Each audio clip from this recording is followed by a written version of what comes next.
musidɓe ko saɗi mon ka ɗerol hoore fello fi ɓeydondirgol faamu e naamu ka jurde pinal haray hande ɗen ari ɗo e nder Dakar Ouakam fi yidugol e un jeune tiktoker guinéen Aladji Souka comme no yiruɗon mo ni woodi yiwɓe mo e tiktok on plateforme uji ɗin fof himo ton hande aray meɗen ari ɗo fi ɓeydondirgol e makko anduɓe mo ɓurta mo andude ɓe andamo kadi anda mo e à travers o vidéo ɗo o interview ɗo grand on jarama way on jarama nalaga jamtuno marsude hande aray min hewti kam mon ɗo fi interview ok ko adi ko haray mi weltanike on on iwi kam on wari kam on kadi haray min ko Aladji Souka 224 haray ko ɗum woni komi nodditori ka réseaux sociaux ko hombo woni Aladji Souka bon haray Aladji Souka so landike ko hombo woni on haray ko o jooɗi ɗo yeeso mon ɗo jooɗi ɗo yeeso mon ɗo présentement ko woni Aladji Souka 224 c'est un créateur de contenu mi waɗay vidéo ji Aladji Souka aray on jangi école way mi jangi école seeɗa mais mi haali ha au fond quoi mi gaynitaki joni parcours mo scolaire on ok parcours en scolaire on haray miɗo fuɗɗi jangugol école en primaire e nder sous préfecture Thiangel Bori ka Amen district Kaynete Sédhiou ko ɗon mi waɗi école en primaire ko ɗon mi jangi ha 4e année mi iwi ɗon mi yehi Thiangel Bori ka centre ko ɗon mi waɗi 6e ko ɗon mi waɗi examen d'entrée en 7e ha mi naati collège min continue on ko ɗon kadi mi jangi collège an on fof ko ɗon mi pasimo ha no mi heɓiri BPC onti transfert a yaari Laɓe ko ton mi waɗi lycée mi waɗi lycée mi waɗi bac mais Allah waɗi onti heɓali bac on ko ɗum wonno difficulté on tawi joni piiji ɗin ukkodiri seeɗa ha tawi onti koma abandona jokka goɗɗum ngo kadi jokka goɗɗum ngo way aray on jangi kadi alquran o way mi jangi alquran o andi noon fayda enen kam men ton hari jama on si pay ko naadama école ɓe naadaymo direct ɓe atto ɓe naadamo tawa alqurana ko ɗon watto natude après o naɓɓiday piiji ɗin ɗiɗi no alqurana e français on o naɓɓiday ɗi ɗiɗi ko ɗum hari min jangude alqurana on kadi ɗum ɗon kadi min mutike mais bon ko wiyete ko gandal na ko lannata quoi na ko hattata ne jangu fanni ñande o ñande haray tagaɗon heno jangude mais on cippini min cippinno laabi jeli mi cippini laabi ɗiɗi machallah jaga ko oustaz ɓe wonduden e mo haray ka réseaux sociaux compte ji mon ɗin fof ko Aladji Souka woni ton bon compte ji anin fof ko Aladji Souka 224 woni ton ka TikTok ka YouTube ka Facebook fof ko Aladji Souka 224 woni nder ko honɗum addi nden inde Aladji Souka e fi honɗum waɗi si hawri ɗo nodditoro Aladji Souka 224 bon Aladji Souka on min nayi ko création en personnel konti inspirante o hoore mum kom andi Aladjijo si tawi woni goɗɗo hajoyi haray ko ɗum inte o yehi o tuubi si wonti hajji o ɗum o yehi o tuuboyi mais noon ko suka kadi yawɗo tuuboye ɗum inte ko Aladjijo kono ko jeune jo ka Aladji yagal ko on inspiri wonde mon tuubi e piiji goɗɗi ɗin no goɗɗi ɗi wonno ɗo wadde voilà suka on iɗa andi ko jeune suka ko jeune Aladjijo on ko hajjoyɗo ɗum noon ko min créani hoore mi wujja hay e goto sirnon ko sirnon am personnel ko min créani mo hoore am 224 o woni ɓay 224 ɗon andi e fier d'être voilà ko duuɓi jelu waɗɗon e ɗi plateforme ji woni TikTok Facebook e YouTube ko duuɓi jelu waɗɗon e majji bon wano YouTube on neɓali komi udditi compte YouTube chaîne YouTube neɓali komi udditimo ko ɗe balɗe ɗo TikTok on o fuɗɗi fonctionnude quoi ko ɗon ɓurɗa basade way par ce que ko on tuma kadi mi andiri boyɓe an buyi jeune ɓe goɓe ananda hoorema ko copain ɓe ɓe tawata min wawi collaborude min waɗa vidéo ji min jondira idée ji andi idée goto na idée il faut que jondira yimɓe idée waɗon groupe en plus créon inspire ɗon moƴƴa waɗon vidéo taw ko meilleure qualité si wawon postugol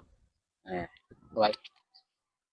ko waton ka TikTok on ko comédie ko comédie ɓuroto wadde ka TikTok comédie ɓurta wadde fi honɗum suɓi ɗon comédie on accuɗon wano sport religion développement personnel ɗin piiji ko fi e politique ɓay ɓurɓe ɓen ka TikTok joni ko politique ɓurata ɗumannade inspirade onon ko fiyono accan ɗon ɗin ɗon piiji fof arɗa suɓiɗa comédie waggol comédie ngol. Bon haray yero andu belam ko gila ko mi woni payku jeune à bas âge inete gila onti woni ɗum ɗon wonno wadde primaire iɓe andi onti honno wawno avant mana comédie on ɗum ɗon welan andi mo kala ko suɓi kon woɓɓe no woɗɗo ko ingénieur ɓe woɓɓe ko docteur ɓe mo kala ka optuɗa yawgol gollal ngol ɗon ko ɗon gollata woɓɓe ko boutique woni wadde woɓɓe ko mécanicien ça dépend quoi a faami comédie on min mi yiɗu tun en personne natugol waɗugol comédie par ce que miɗo andi piiji buyi no toon mi waɗay ɗi woɓɓe yira ɗum jalnori ɗi min haysi wona faale an waɗugol jalnori woɓɓe go jala ɓe yira ɗum noon jalnori kamɓe kadi yarno aray kala golle ɗe yiwɗa goɗɗo no waɗa mo jogi ka o inspire mo jogi idole aray ko hombo woni idole Alaji Suka on noon si a darimo saguma haysa wata wadde ko watta kon mais ko suga mum waɗata wono ɓay ko comédie waɗoto no heewi comédien ɓe wonɓe e nder réseaux sociaux walla haray ɗon hoɗide woɓɓe ara ko comédien ɓe tawa koye on ɗon inspire toɗa fi vidéo ji maɗin on ɗon woni idole ma on ok non mi faami mi wano fayda ko ɓurlam puusude ha natugol waɗa comédie on tigi tigi ko minata ko Ceerno Coppi par ce que miɗo andi gila fendo corona on wanno ɗo on tan hari jama on hino stress moƴƴa on tan hari kamɓe Ceerno Coppi en ɓe waɗay sketch ji e vidéo ji ni juuta seeɗa hari min darayno ɗi taw onti hay si tawi couvre feu waɗi onti jotto ton dara itto wula quoi itto wula fayda ko ɗum waɗi min ko kanko ɓurlan courage ude gila 2020 mi est ce que mi wata lansade wayla yiiɗi Ceerno Coppi courage jeune ɓe buy fi à travers comédie ji makko ɗin jeune ɓe buy inspire ke makko donc Alaji Suka no tawa inspire ɗo e Ceerno Coppi yiwɗo ko watta ko yiiɗi quoi weluma inspire ɗa e makko kanko woni idole ma o Ceerno Coppi aray o TikTok woɓɓe buy no considéri wona golle te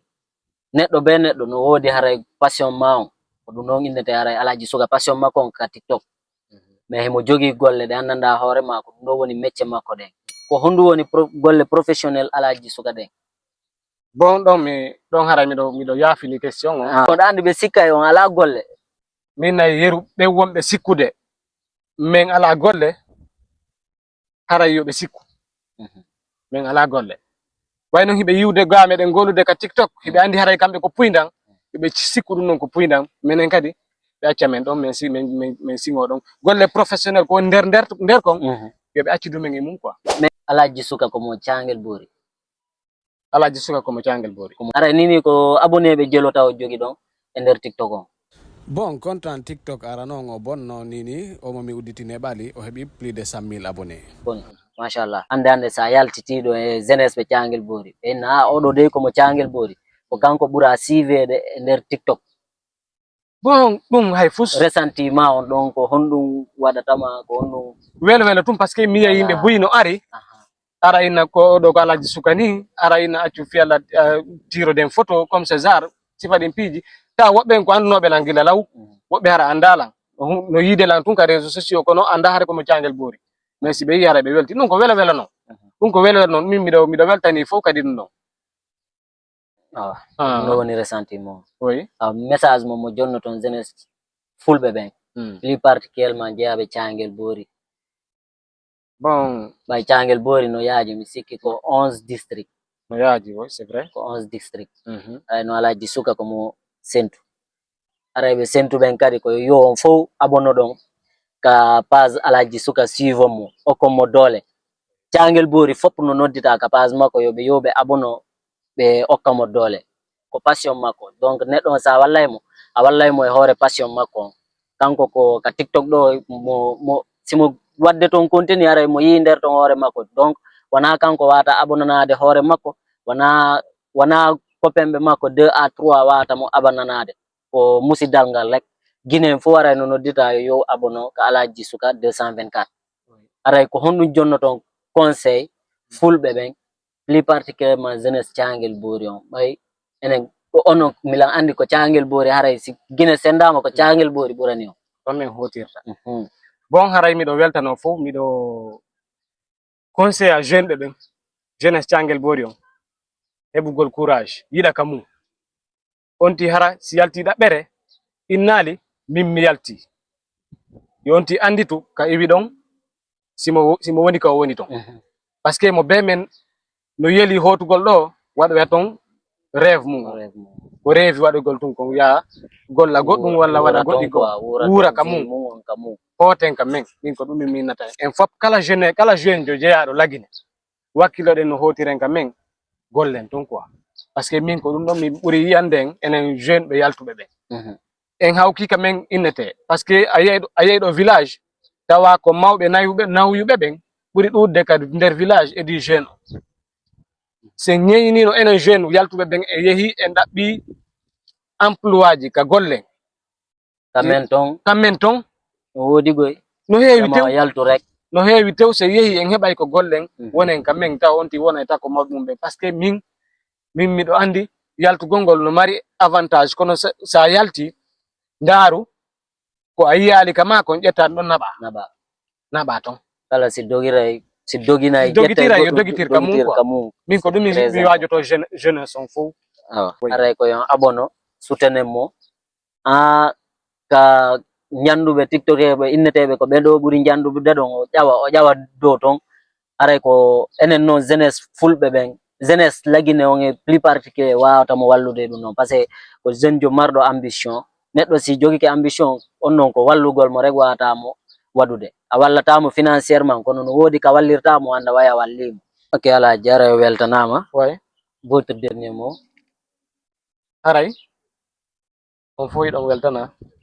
miɗo weltano kadi wonɓe darde ɓen ɓe fof maɓɓe komi wata inde koyen gollu yiɗidiren surtout sila yiɗi goɗɗum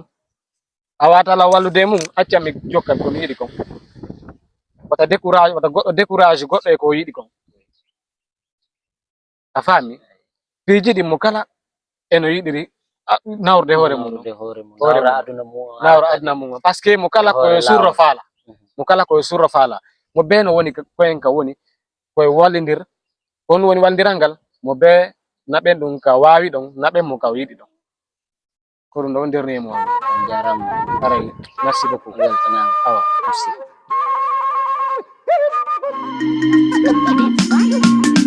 Futa Jalo, koto menjaya. Mi ekitari futa bay koto menjaya. Futa Jalo.